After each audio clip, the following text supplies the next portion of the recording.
Hi, welcome to the Small Shed. This week we're making a book returns box for a local school library. See you in a minute.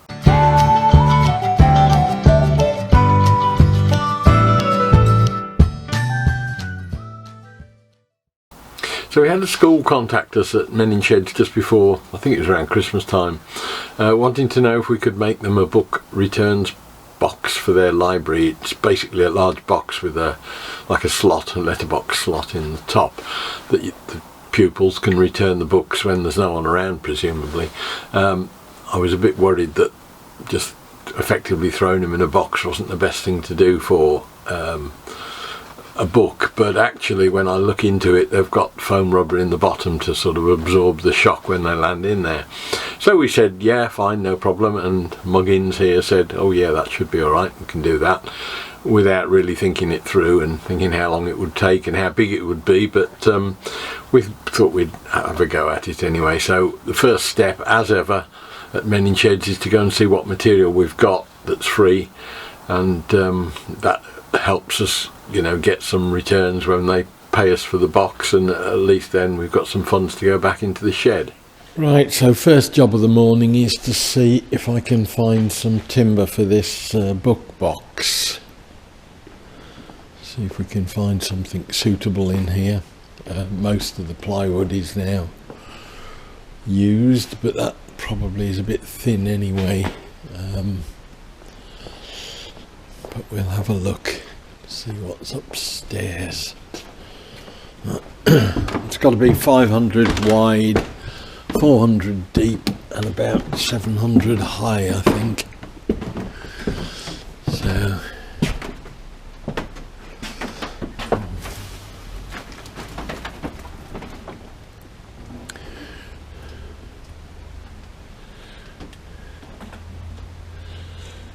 nothing obvious around.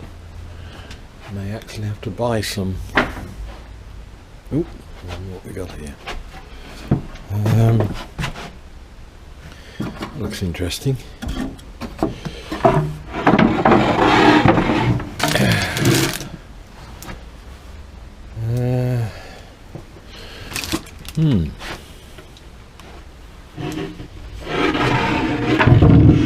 Looks like an old cot or a bed or something that we've got, or a blanket box, I don't know what.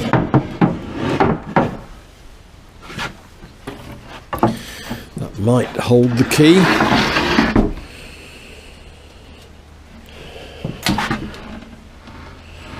Right, we'll take that downstairs first and have a look and see if that's probably going to be the answer to at least the sides.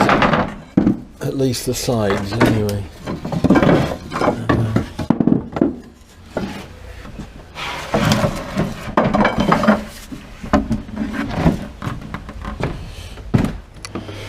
Right, so it looks like I've got the side pieces sorted. These are 450 by 1100 plus, so we've got our 700 high by 400, 450 deep for the sides.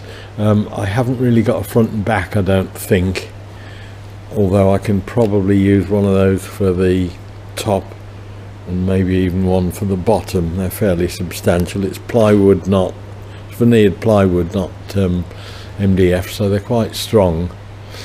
So I think we'll go down that basis. As the front and back panels were painted anyway, it doesn't really matter what I'm using for those. It was more getting something nice for the sides, and with this beading we can do something, I'm sure, because there's got to be a 45-degree slope on it, where there's like a letterbox in, and I'm sure we can do something with this beading to reuse some of it and make a feature. Next thing I'd like to do is see what sort of a finish I can get on this timber, see how we think it'll come up.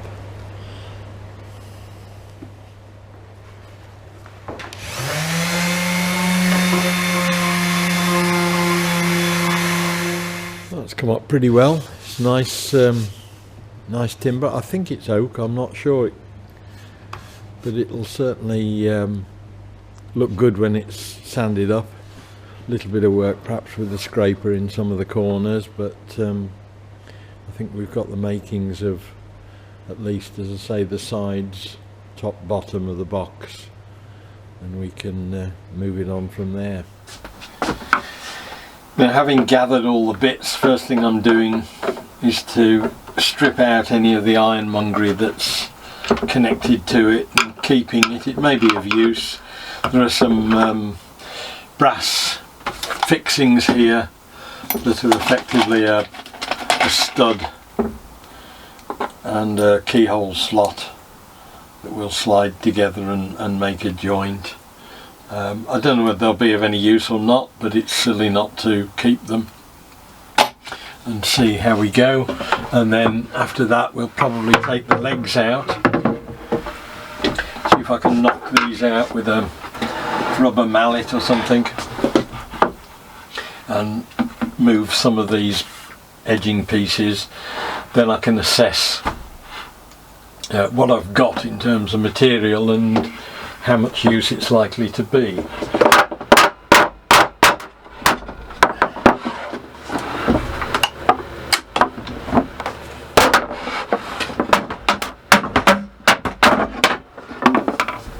So without too much damage you can remove some of the mouldings, just keeping these side ones on for the moment because they may be something I want to keep. Still not sure yet quite how it's going to go, but that effectively has got me a piece that I think will do for a top, if nothing else. Or I think it'll even do for a bottom. No, it isn't quite big enough for a bottom, but the top has got 45-degree slope where you put the books in, so the top's smaller. The other end of the cot is the same as this, but slightly wider. So I think we've probably got enough material to be going on with for the moment. But I'll just have a think about this as to whether or not I need to just take this down in width or not, or just use the raw material and take these off. Perhaps cut these off even, because I've got plenty of width here. I need 500 wide. This is 550 between the side panels. Now, with a bit of thinking and scratching of heads, I think I'm just about there. The two sides I can make out of the two sides of the cot. That's basically the shape it will be. That's the bottom. That's the slope on the front to put the books in, and there's a top that will go across for the rest of it. So I've got enough for two sides. I've got enough of this edging material to be able to join it on the slope so that it moves up to there, and along the top so it moves along the top, so it frames that whole side up along the top. I don't know about the bottom, I might not bother with that. So that's the two sides done. Now for the front, I think I've got enough material in the one end, the short end, to fit into there, so that that will give me the front from the base up. And then I've got the thick end, or the higher end of the cot, which will do me the slope and the top. So effectively the whole of the front and sides and top and sloping front of the box will all be in the same material. The back obviously will have to have a door that opens to get at the access to it, but what I'm going to do is start and work from this end, because I'm going to have a bit of surplus down the bottom on this side. I'm going to start and try and get all of these angles cut in the beading and in the front material, so that I can try a piece on it and make sure it all works. And if I'm wrong, I can just move down a little bit, because I've got enough length in this to be able to have another go at it. But I'm going to effectively just gently saw the angle that I need, which is 67.5, I think, on that, to get a mitre on a 45-degree joint. and I'll saw that through without hopefully disturbing the material underneath, and then the material underneath will have to be cut back to leave me enough room for it to just go up into a rebate in this side piece. And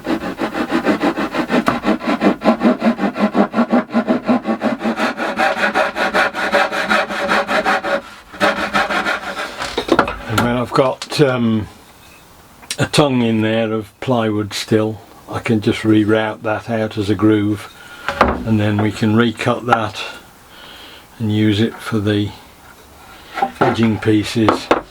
Now I've got the top end cut to the sort of shape I want. I've left bits of spare wood because I'm not quite sure how some of the joints will work out, but I've just taken a rough pass with the router to get some of the rebate done, so that when we come to put these two together it'll slot onto that. It'll have to go down deeper, but again I'm just trying to establish lines really more than anything. I've cut a piece of the spare edging to go on there, so that will slot down onto that tongue in a rebate in the bottom. That will fit there, and I've got another one which will be there, which will go to the, that will make the top edge of the whole thing. And as I say, I haven't yet quite resolved this back area of getting the joint done, but we'll work our way backwards when we come to actually put it together with proper. I've got to take some of the rebates out of these with a router table, because the tongues that are in there I've just cut them off at the moment. I've got both sides now, all the trims cut and all the angles on them. They need gluing up now, and once that's done we can move on to the front, back and base. But that's been where most of the work is, getting all these miters to work tidily, and the rebates for the routed bit in the middle of the edge trim. Right, that's the second side glued up, ready to get that done. Once that's dry we'll have a pair of sides and we can get on with the rest of the box. But that's, I think that's the hard work done.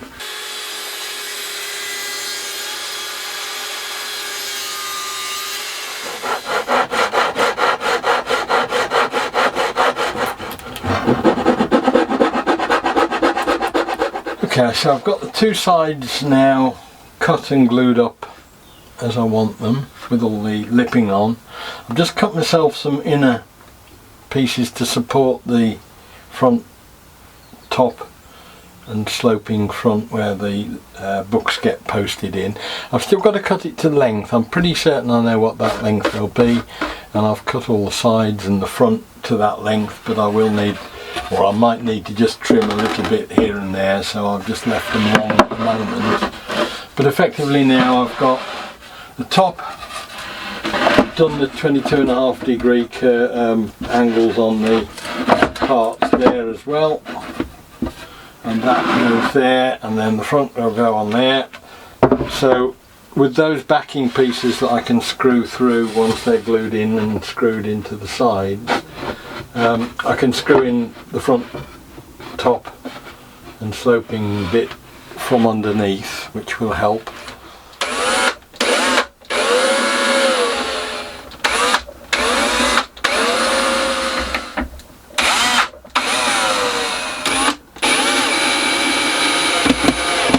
Right, that's got the one side all done now and fixed. A little bit of sanding on the corners here and there, but essentially that's sorted now.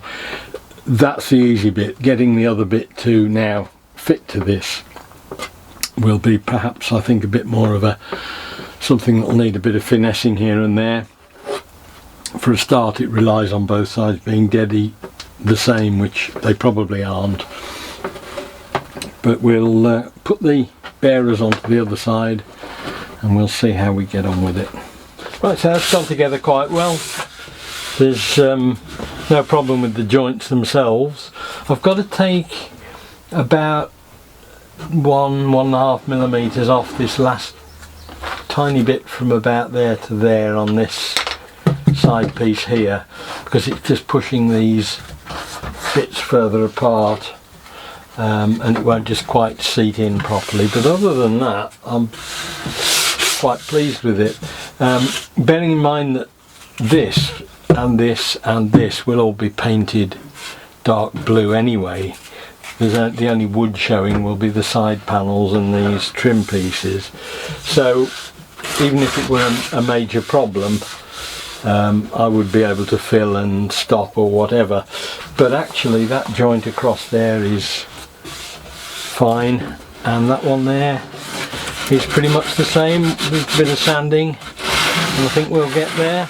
I've got to cut that out for the actual posting part, but then once that's done I'll start and paint all of this, and what that means is that when I come to do the final finish coat, it won't matter if I'm 1 or 2 millimeters shy at the edges if I mask it or something, because it'll already have a base coat on that's the same colour. Right, so I'm leaving it there at the moment. I'm quitting while I'm ahead. The box itself now is pretty much sorted. I've got to cut the letterbox slot in it, put a back on it, a floor in it, and the base, and put some finish on it, and we'll do that next time. So I hope that was of interest. Look forward to seeing you next time when we'll be doing something different in the shed. I'll see you then. Bye.